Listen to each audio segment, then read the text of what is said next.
ميتين الكلب. ايه يا اسطى؟ ايه يا اسطى؟ ازيك يا جدعان، عاملين ايه؟ ربكم كله 100 100، كله زي الفل، كله 10 على 10. ان شاء الله هنلعب النهارده لعبه اسمها صوفي كيرس. دي لعبه رعب كده، حنكش منكش فنكش. تعالوا نصوت شويه، تعالوا.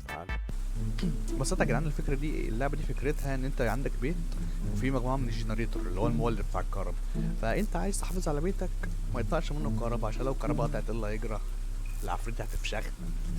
يلا نيو جيم ديفيكالت نايت مير يا نجم، يلا ولا بي يلا. هلو بليز فورجيف مي، اي من هاري وانا برضه يا هاري والله. كليك هير تو حلو ان احنا بنتحرك بالماوس. بص ده الجنريتور بتاعنا اللي احنا عايزين ايه نخليه شغال. عندنا هنا 4 جنريتور. حلو، ده واحد وده التاني، تمام. ونطلع يعني احنا بنتحرك بالماوس، ده شغل جامد قوي ده. وده كمان هنا واحد، تمام. يعني احنا بنعرف اماكن الجنريتور. ايه اللي انا بقوله ده؟ ماشي ونشغل، لازم كلهم يبقوا 100 100 وكله زي الفل. لهوي، ولا في صوت كده بيجي من شمال.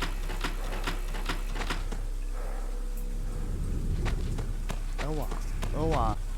طب حلو، يلا يا عم الجنريتور، يلا يا عم الني.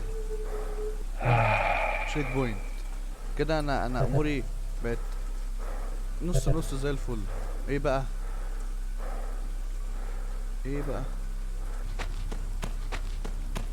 انا عايز اعرف مين الحيوان اللي نايم هنا ده، وسايب عفريته ماشيه في البيت، ده مجنون.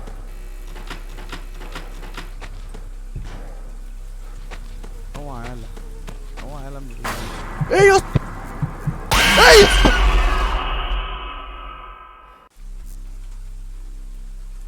ايه العبط ده؟ انت عبيط يا اسطى. يعني احنا هنكمل من الساعه 8 تاني. حلو قوي الشغل الازرق ده يا بنت الكلب.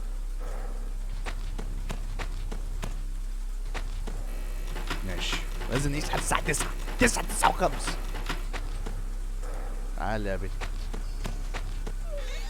ايه يا اسطى؟ انت بتفتح انت مجنون يالا، تعبيط. اوعى بلاشان يالا.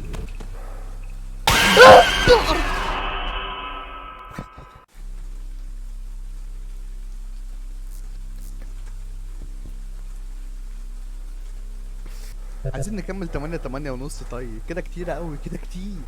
ارجع يا وليه، ارجع يا وليه يا بنت الكلب. يا عم قوم بقى من الموت اللي انت فيه ده بقى يا اخي بقى. انت عندك وش ولا وش رجلي ده ولا ايه؟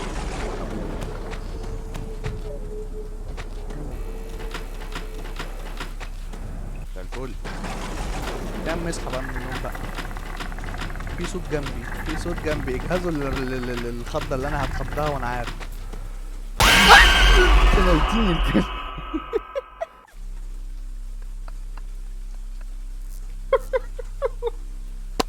ده وصل الساعة 9 والنبي وصل الساعة 9. يا اسطى وحش قوي، بتهجم عليك هجمة غبية. تعالي بقى يا عفريتة يا بنت الملبوسة. انا عاملها ميت مر على ايه؟ انا راخر يا ناقص عتا. تعال، انا عايز اشوف اخرك. كم تو مي يا مرات الكلب. تعال يا انثى الكلب يا بنت الكلب. وين يا عم؟ اصحى بقى. عم الحقنا، انت صاحب البيت انت والله هربان ولا ايه؟ انا خايف لو تطلع لي في الضلمه اللي هي الحته اللي فاتت ديت وانا طالع على السلم. بص هي جنبي هتحط لي اهو. انا عارف بقى، خلاص بيت جامد دلوقتي. بما ان انا بيت جامد خلاص بقى، مش بالسهل ان انا اكمل. رب يكون عجبكم الفيديو. متنسوش تعملوا سبسكرايب ولايكايه كده وتروقوا الكلام، ووزعوا الفيديو في كل حته. كان معاكم لسه بس السفاح من احدى محلات الكشري. يلا سلام يا جدعان.